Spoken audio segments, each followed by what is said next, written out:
Thank you very much. Mr. Lewis, please arraign the defendant. Please report. May. Ladies and gentlemen of the jury, good morning. Good morning.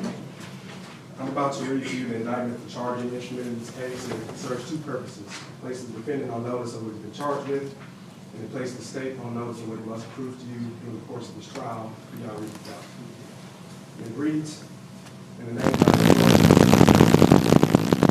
the Dallas County, State of Texas, duly organized at the January term, AD 2017, of the Criminal District Court number 7 for said county, upon its oath to present to said court in said term, that Christopher Hess, hereinafter called defendant, on or about the 18th day of January 2017, in the county of Dallas, state of Texas, did unlawfully, then and there, intentionally, knowingly, and recklessly cause bodily injury to Genevive Dawes, hereinafter called complainant, by shooting the complainant with a firearm, deadly weapon, and the defendant thereby caused serious bodily injury to the complainant.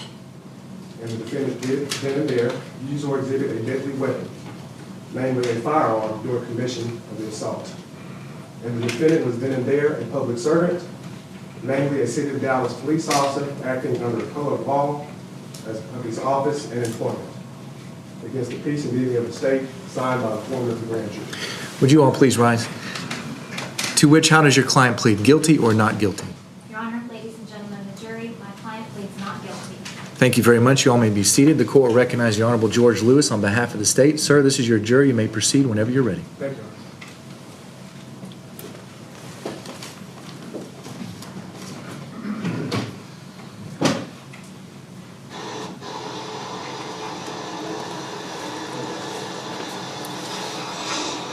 Shit. What's up?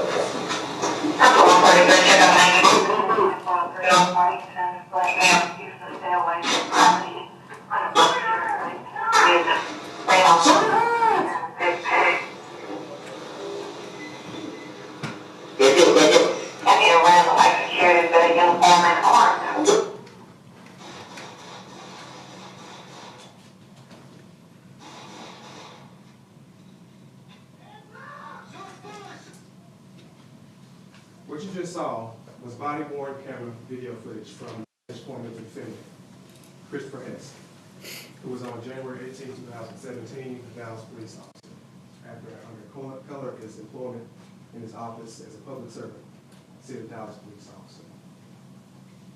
After watching that video, you may be asking yourself why. Why shoot? Why shoot in the first place, much less 12 times into a vehicle that was moving slowly in a reverse direction away from officers? Why shoot? As you listen to the evidence in this case, I'm going to ask that you keep that question in your mind as well as the footage that you just watched.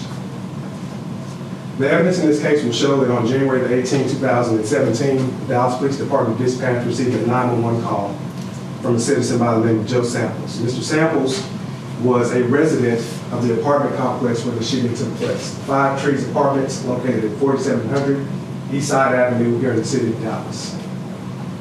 Mr. Samples contacted police dispatch and he advised that he had recognized the vehicle in the back parking lot of his apartment complex that he felt should not be there. As a matter of fact, he had saw his vehicle the day before.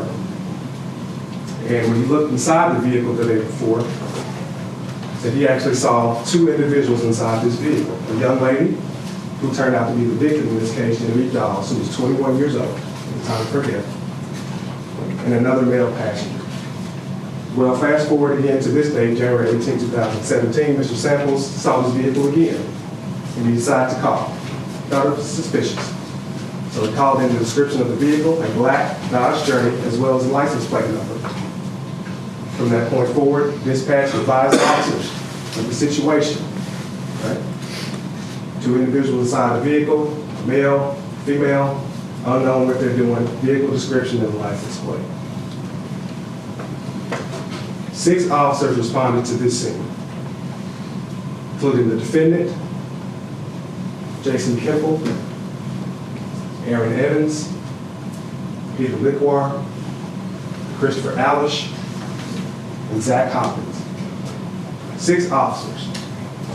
While en route to the location, one of the officers ran the license plate, and they were able to get information that this particular vehicle had been reported stolen. They respond to the location, they see the vehicle, and they attempt to make contact with the occupants of the vehicle. The evidence will show that they initially are not able to determine whether or not this vehicle is occupied. It's nighttime, it's dark, and the windows are fogged up. You cannot see inside the vehicle at that point. So they begin to give loud verbal commands. Show me your hands. Show me your hands. Place your hands outside the vehicle. No response. At this point, the vehicle is off. It's parked in the back of the parking lot. At that point in time, the officers began to move forward. The defendant pulls a squad car up onto the scene closer to the vehicle.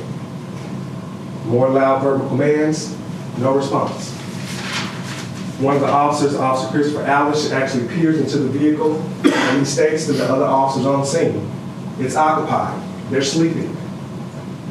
At that point in time, they know that the vehicle is occupied and the occupants of the vehicle are sleeping. A little later, he states, the same officer, Officer Alish, it's occupied twice, meaning there are 2 people inside this vehicle.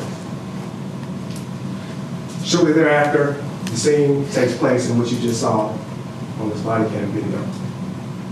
The ignition on the vehicle comes on. Officer Hess enters into a patrol vehicle, and at the time that the vehicle turns on its reverse lights, Officer Hess pulls the squad car forward. As the vehicle comes backward, the 2 cars collide. At that point in time, he exits the vehicle. Mr. Hess does, the squad car. And Ms. Dawes, who was driving the vehicle at that time, goes forward into the white lattice fence. Officers backed off at this time.